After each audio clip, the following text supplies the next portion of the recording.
Welcome to another episode of Pick Their Scullz show with me, Liz James. Today, I'm really excited to have on the show Joe Mangani, better known in the community as Mr. Oddzo.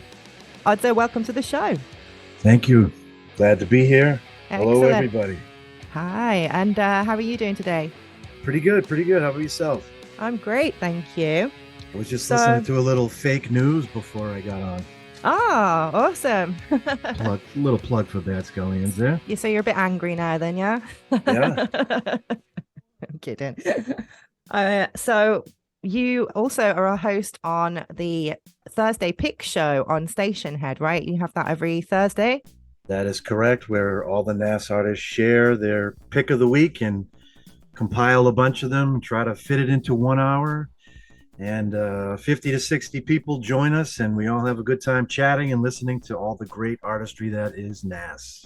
It's fantastic. I've heard you doing them a couple of times in the car on your way home because you were like in rush hour and stuff. They've been really cool. You're so professional, man. Yeah, and yesterday we were at a baseball game. A couple people figured that out. They heard some aluminum bats cracking in the background. That's awesome. And that's on when? No, sorry, on Thursdays at what time? It's 5 p.m. Eastern Standard Time. 5 p.m. ET. So that would be for Brazilian time for any of our Brazilian listeners.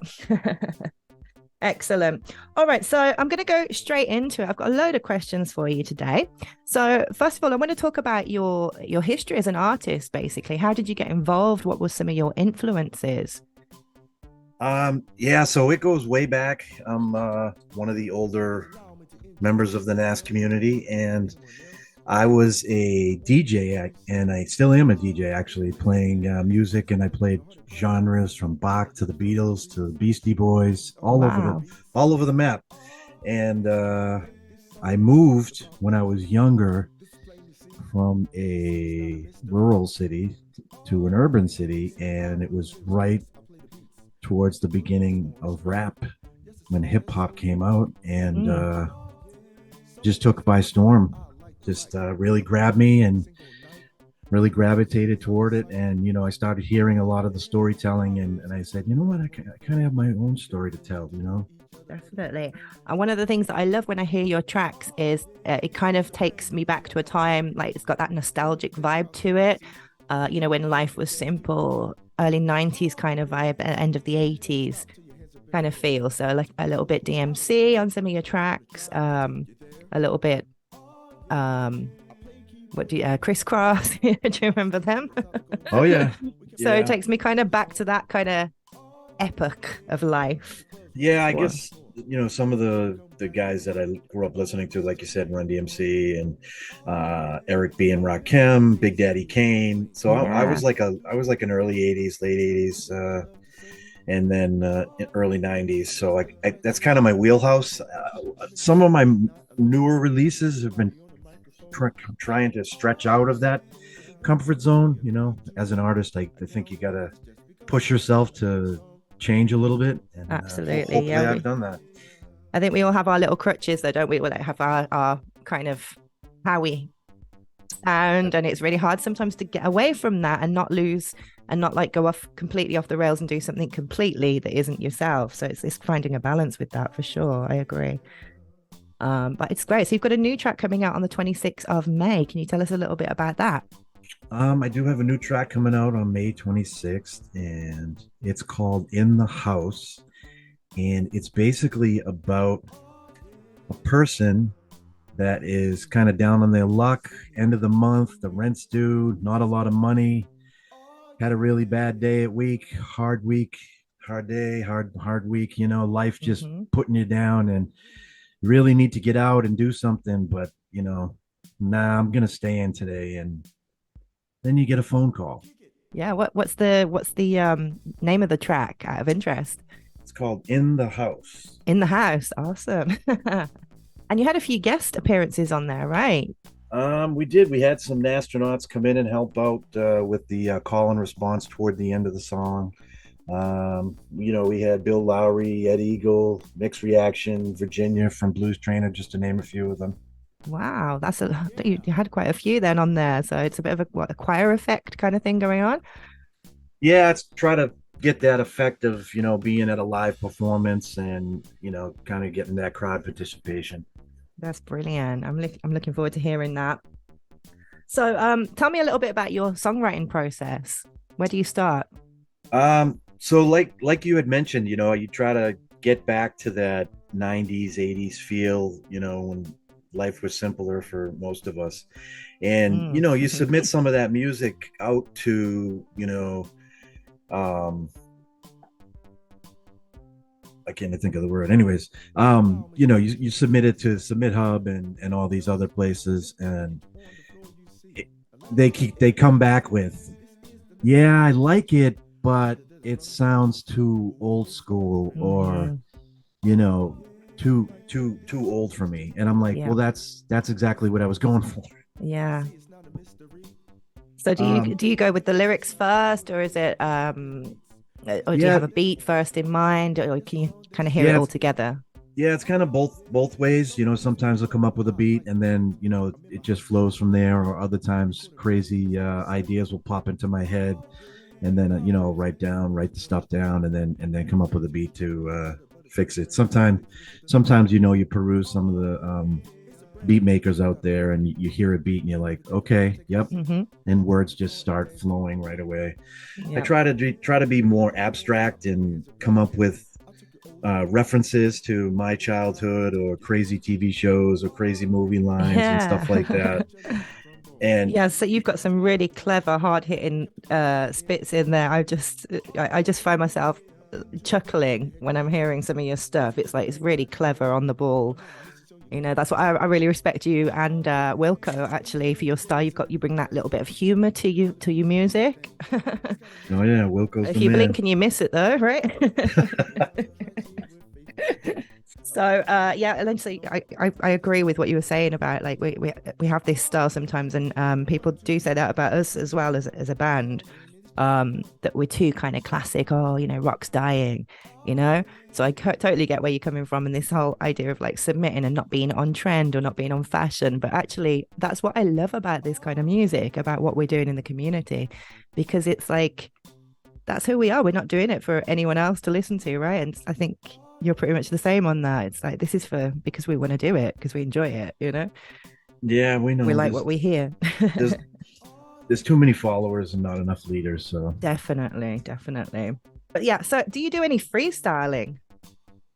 well, that's one of those things. Is freestyling is I grew up with freestyling is just off the top of the head, whatever comes to your mind. You look at Mm-hmm. something, you see something, and that's the kind of freestyling that I grew up with. And nowadays it seems like freestyling is like it's just written verses that you have memorized, and someone will give you a beat, or they'll an acapella or Mm-hmm. beatbox, and they'll just tell you to freestyle, and that's what most people do. And I don't know how I feel about that.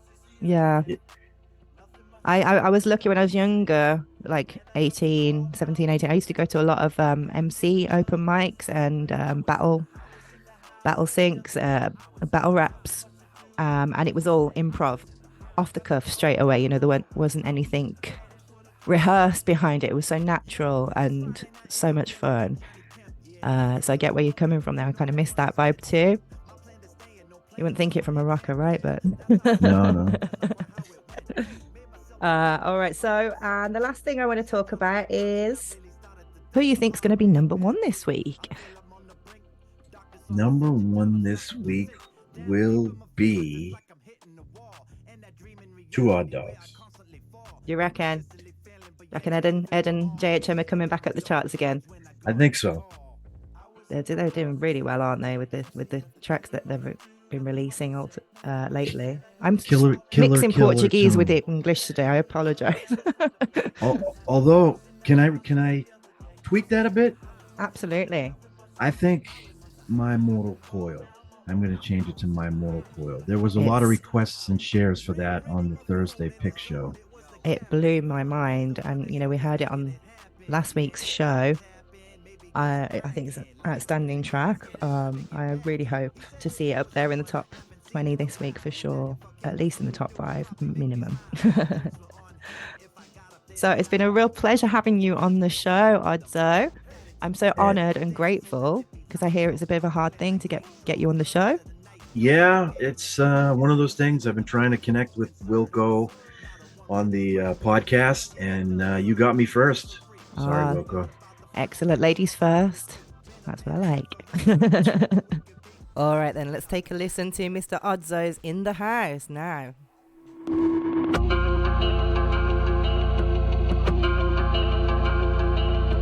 I was in the house, I was in the house. I was in the house, I was in the house. I was in the house just the other day. Nothing much to do, nothing much to say. Then I got the call, now I'm on my way.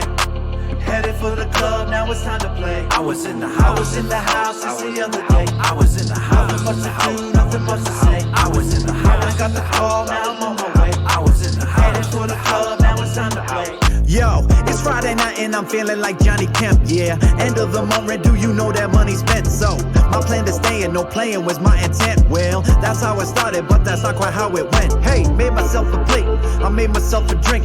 Sat down on the couch and I really started to think. Hard day, bad week, I feel I'm on the brink. Darkness on this edge of town, I'm starting to sink. Down deep in my feelings, it's like I'm hitting the wall. And that dream in reality where I constantly fall. I'm persistently failing, but yet I'm giving my all. And then it all changed when I got the call. I was in the house just the other day. Just the other day. Nothing much to do, nothing much to say. Nothing much to say. Then I got the call, now I'm on my way. Now I'm on my way. Headed for the club, now it's time to play. I was in the house just the other day. I was in the house, nothing much to say. I was in the house, I got the call, now I'm on my way. I was in the house, headed for the club, now it's time to play. Ring, ring on my phone in the zone, it was the captain. Fun, he's the one that's always making it happen. Yeah, it's time to tap in, maybe get some crackin'. Lights, music, action, it's time to get back in. He said that there was someone I haven't seen in a while. That if I came on through, he knew it'd probably make me smile. Drinks were on him, if I got up there in style. I was out the door so fast I don't remember the mile. And it took me to get there, so let it be light though. I'm feeling like nitro, for the rest of the night though. No care in the air, it's like I'm taking a flight. No concern, no sir. Not the one where this might go. So fun, get it done, son. I'm feeling so free. I forgot about the person I came up in here to see. Been a minute and forever, I wonder who it could be. As it turns out, no doubt, that person was me. I was in the house just the other day. Just the other day. Nothing much to do, nothing much to say. Nothing much to say. Then I got the call, now I'm on my way. Now I'm on my way. Headed for the club, now it's time to play. I was in the house just the other day. I was in the house, nothing much to do, nothing much to say. I was in the house, I got the call, now I'm on my way. I was in the house, headed for the club, now it's time to play. Just throw your hands in the air and waving from north to south. Now it's time to play. Feeling alright in the house tonight, in the house tonight. Somebody say in the house, in the house, in the house, in the house. Now it's time to play. In the house, in the house, in the house. Now it's time to play. Oddzo, say Oddzo, Oddzo, say Oddzo, Oddzo. Now it's time to play. Oddzo, now it's time to play.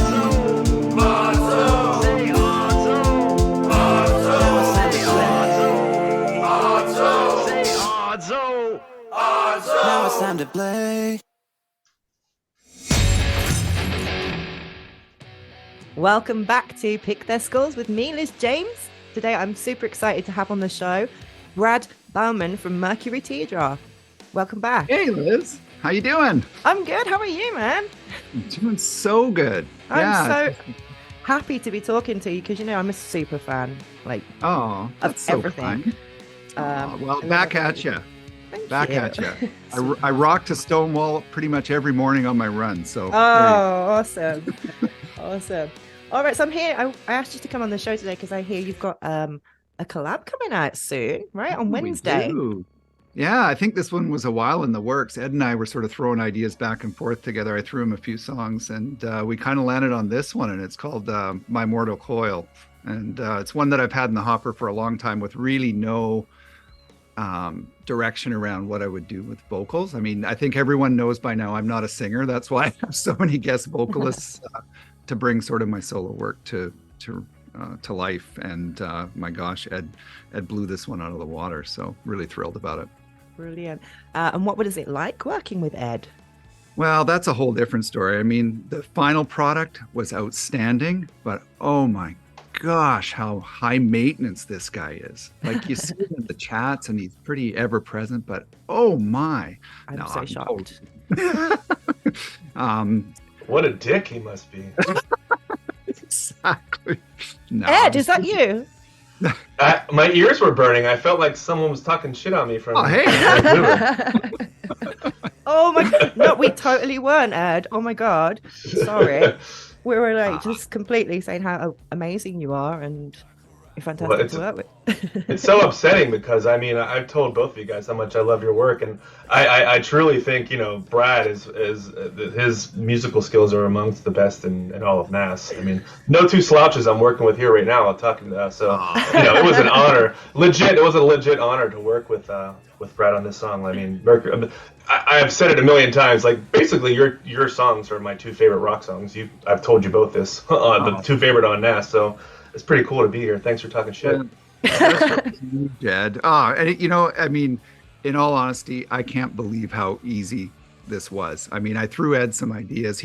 We had the rough tracks down, and I'd recorded a few things that I overdubbed after Ed had done the vocals. But I basically threw him a weak melody. Like you can hear my voice. I'm not a good singer, so I threw him some ideas around the melody. He just took it to the next level. I think he just killed the chorus. So it was exactly what I sort of had in my head, but he just took it to another world. I just think both of you together, I've already heard the track, but we're going to play it now for everyone at home to premiere it today, right? This is my Mortal Coil, but I just think it's fantastic and I hope you guys do too. And of course, we are joking.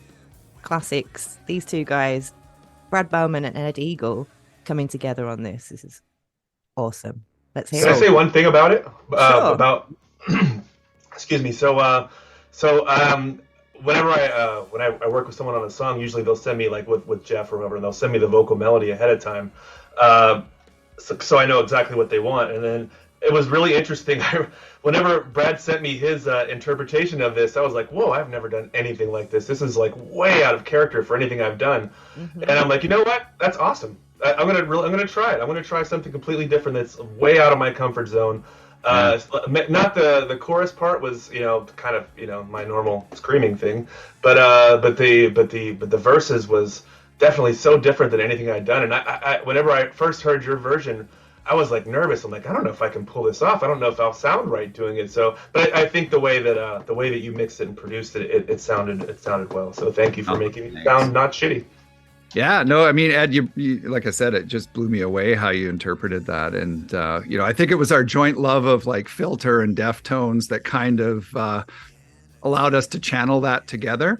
Mm-hmm. And I just feel that it captured the atmosphere I was going for sure. You know, that sort of unsettling Orwellian kind of theme that the song has kind of made it dark and brittle, right? Like, and you brought that in your vocals. They were really urgent, and I love that.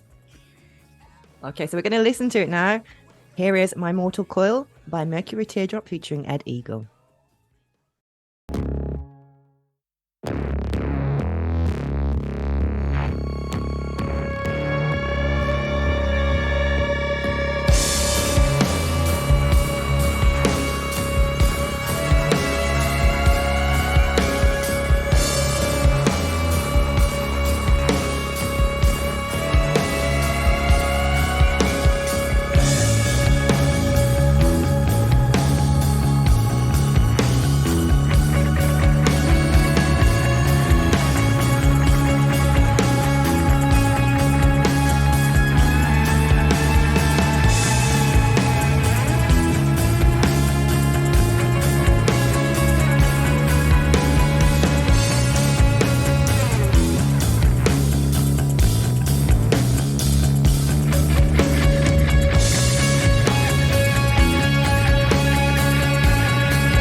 track is absolutely fantastic, guys. Congratulations. I am stoked for that coming out on Wednesday, and I'm pretty sure everyone in the NAS community is going to be really stoked to hear it too. Thank you so much for joining me. Is there anything else you guys want to talk about while I've got you on the line? No, I just love you both. I really, I just can't say enough about the people in this community. It's just been such a privilege. So I just before you go, I want to know how did you guys actually work this out? What was the idea behind it coming together on the collab? I think, through Ed some tracks and ideas, we had wanted to do something together for a while, and I mean, obviously really admire his voice, and it was just a matter of finding the right track that resonated with him. And I think you liked the vibe, Ed. I think that was sort of the thing that attracted you to it. And like I said, our love for sort of that 90s progressive metal sort of feel. Not that this is metal by any means, but I think it captures a bit of that that unsettling feeling that you get when you listen to something like a Deftones track, right? Mm-hmm. Yeah, Piggy. Oh, I'm sorry. Well, go ahead. Piggy from Nine Inch Nails was what came to mind whenever I first heard just the audio version. So I was thinking more like hey pig, yeah you, like that kind of vibe with from that song. And I didn't want to try to fake Trent Reznor. I have a more of a, I don't know, a little more twangy or urban or whatever way you want to call it voice than Trent does. But I think that came out kind of in the spoken word part. Or that not even spoken word. I don't even know how you would describe it, but I know when Brad first sent me that, I was like, wow, this is so different. Like I'm not sure if I'm explaining. I listened to it before I was falling asleep. I'm like, I'm gonna really go for it. I'm not gonna try to I'm not gonna interpret it in my way. I'm gonna do what he wants me to do, and it's out of my comfort zone completely.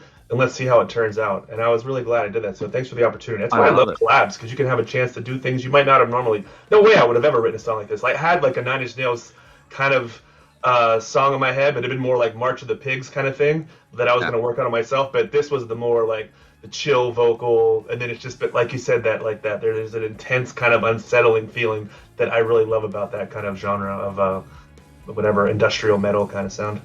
Yeah, no, you nailed it. Just so happy with the way it turned out. All right, so thank you so much for joining me today, Brad, Ed. It's been an absolute pleasure talking to both of you. Here's everyone. I didn't even know we were recording there. Yes. I didn't know we were recording. I thought we were done after you introduced the song. That's funny. Me too. Sorry. Oh, way too funny.